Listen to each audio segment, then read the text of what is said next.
another day and another vlog. And karon kay mag-adto ta sa Bukana Bridge no, atong susihon kung unsa na ang progress. Diri ta agi sa may Ekulan, then sulod ta aning Sparrow Street. Subayon lang nato na siya. Kinibakdason lang nato na siya antud makaabot ta didto sa mga kuan ni Gala Tumoy. And then mauna ni siya, diretso lang ka. So kung mo diri gamitan ni as guide kini nga video. So mo ni ang dalan no pasulod dito sa may dito ta mo agi sa may kuan mga Igala sa Esplanade no. So hantod makabot ka diri na chapel diri ni the Holy Trinity Chapel, and then kuan lang ka, baktas lang ka, diretso lang mga gamay lang mga 10 meters siguro, then liko ka diri aning dalana. Sama sa akong ginayon mga Igala, wala pa kaayoy klaro nga dalan ang paingon dito sa Esplanade, which is ang area kung asa nato i-check ang Bukana Bridge project kay makita dito mas maklaro dito. So mani mga Igala, agianan pasulod, baktas lang ganat siguro gikan dito sa sementado mga 100 meters na siya. So padayon lang ka og baktas, hinahinay lang mga Igala kanay na mga bato-bato kasi papandol. So muna siya no. And siguro mga kuan ginakaingon na nako mga 100 meters lang abot na kadire sa ilahang kining Esplanade no na project kining sa may seawall sa dike sa Davao River no. So mo na siya ang itsura sa Esplanade. So mo ato dito sa unahan sa pinakababa gyud aron maklaro nato makita nato ang bridge nga gina-construct sa kuano nga duol. So mo ni siya. So, tanggal na ang mga railing sa kuan sa Esplanade. So murag wala na pud kay siya na maintain no. So padayon lang ta sa pagbaktas mga Igala. Mo na siya makita na diri ang kuan ang sa progress no. Ang kining Bukana Bridge project no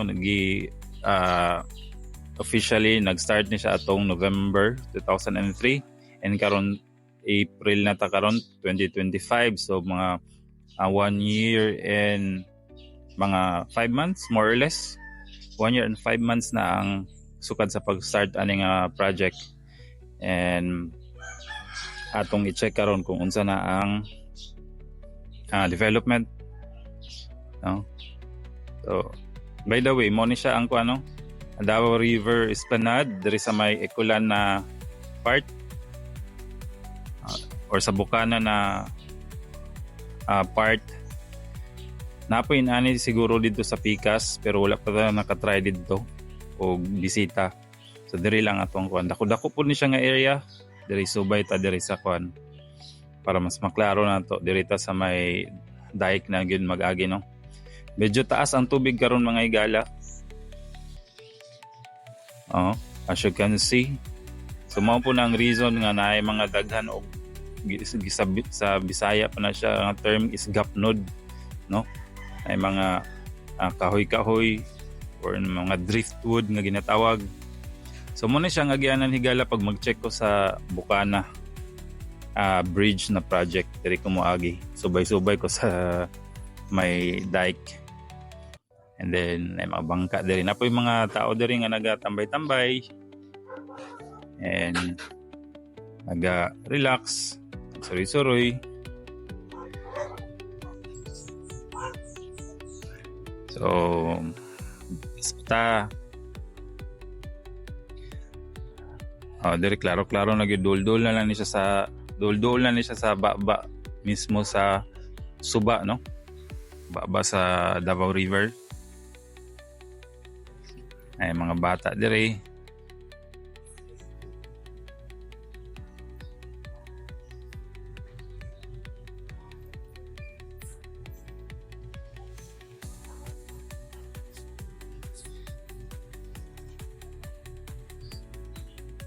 So as of April 9 ni siya mga Higala no.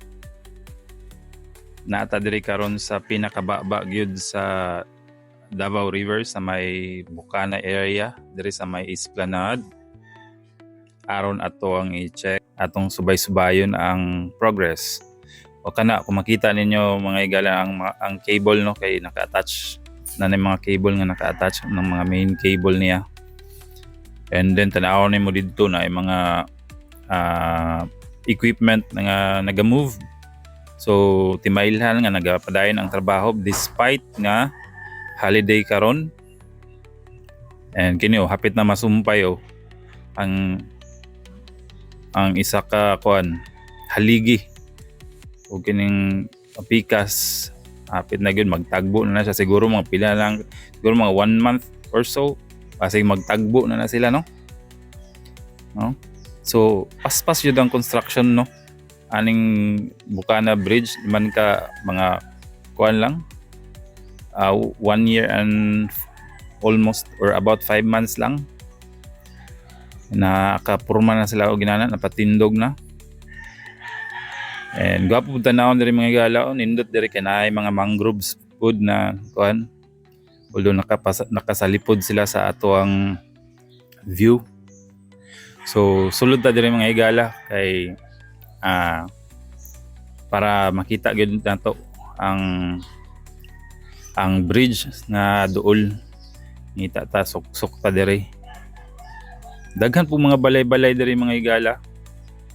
Diri na pa mga nadula volleyball. Sa gikaingon na nako medyo taob karon. Muna daghan og mga gidala sa tubig no. And last time man ko diri mo napay nangaligo. Last time man ko diri is baba ang tubig no, so nakaduol jud og maayo pero karon kay man taob taas ang tubig so dili kay ta makakuan salipdan patag kahoy salipdan pagtalisay ang atong view. So diri ko nagakuan mga higala nagaadto para na closer na look sa project.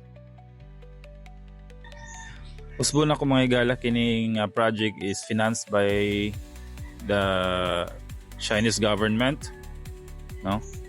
O I think Chinese firm pod ang ang contractor with of course with affiliation sa local na mga worker no. Mao na siya ang itsura as of April 9, 2025. So ang expected nila ani nga mahuman mga higala is 2 years lang man to ang ilang ginaingon no. So sa mga November pod karon nga year so dapat makumpleto na nila dirita sa kini nga area pod sudlunon pod kay ni maagi kog mga gagmay kay nga mga iskinita no para makaabot diri. And mao na siya ang itsura sa duol wala yang sabi tawagan niya ang kini sumpay man na siya diri sa pikas na kanang muragihang base or kanang sa murag sa ramp niya pinaka-ramp niya sumpay na siya hantod ma-connect na siya diha. Wala kayo last time na ko diri daghan nagtrabaho sa ibabaw pero karon kay holiday man siguro yung duty ang uban and pero natay makita nga mga moving na mga equipment sa kung dito tanawon sa Bolton Bridge mga higala gamay ra ni siya tanawon ning tulayan pero pag duulon nimo mahingangha ka no sa iyang kadako. Gusto ta kung saka dira mga higala pero nay nakabutang na signage na murag nabawal na kay na mga falling debris. So diri na lang sa ta. This is the closest distance atong adtuan. So muna siya mga higala no ang ato ang gikuha nga mga footage sa April 9, 2025. So excited ba mga higala mao man ni gikuha nino nga maka tawag na to maka improve sa traffic flow sa ato ang mga kadalanan sa city proper kung makuha na ni siya nga tulay, kung tawagan ni mahumana o magamit na. Dito ni siya lusot, no? Kay connect man ni ang sa Times Beach nga coastal road na area segment to sa may Quezon Boulevard, and then dito na ni ang iyang lutsanan or iyang exit dito sa may Rojas Boulevard, no, kanang junction diha Quezon o Rojas Boulevard na junction diha naay exit dira. And so muna siya ang itsura, no, as of April 9. Of course, magpadayon ta sa pag-update ninyo, padayon ta sa paghatag sa inyo og update may tungod aning construction sa Bukana Bridge. And padayon punta sa ato ang kuano nga unta nga kini nga project dili ni siya maantala or temporarily stop, of course. And kana lang sa nga akong mahatod sa inyo mga higala gikan diri or nanuka diri sa may Bukana area. Kini ang inyong higalang DP para sa Davao Portal, and good day to all.